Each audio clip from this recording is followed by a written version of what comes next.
Reporters Without Borders says it evaluated 180 countries in 2022 and found that the press freedom environment in 70% of them was problematic. There were 533 journalists imprisoned around the world by our count. Another factor that's increasing the volatility for journalists around the world is the dissemination of disinformation that's being amplified by our artificial intelligence. In March, Moscow detained American journalist and reporter for the Wall Street Journal, Evan Gershkovich, on charges of espionage, allegations the reporter denies.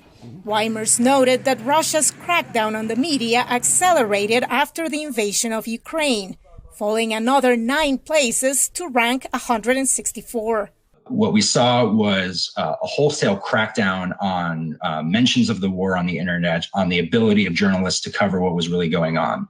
We also saw Russian armed forces targeting the media on the battlefield in Ukraine, and 8 journalists were killed.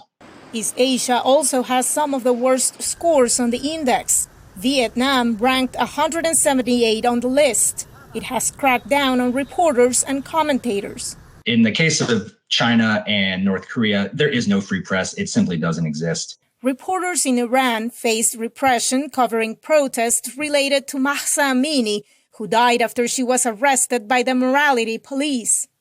Africa's rating on media freedom also fell last year. In Latin America, Reporters Without Borders sounded the alarm for what they say is a lack of accountability when journalists are murdered. And this is driven in large part by countries like Mexico, where fundamentally the rule of law has broken down. The killing of investigative journalist Jeff German, who was stabbed to death in September, contributed to America falling 3 places in the ranking. There's always been cases where, people either dismiss the importance of journalists or they actually take violent actions against them because they're trying to repress the information and they want to control the message. Accountability is key to protecting media freedoms. UNESCO's Guilherme Canella told VOA. In some countries, the rate of impunity is 99%. The global rate is 86, which is high. Almost of 10 killings of journalists, almost 9, they go unpunished. So the first thing we can do in the international system is concretely implement this broader view of prevention, protection, and prosecution.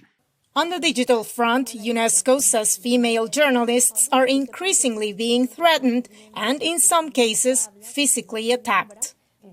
Veronica Balderas Iglesias, VOA News, Washington.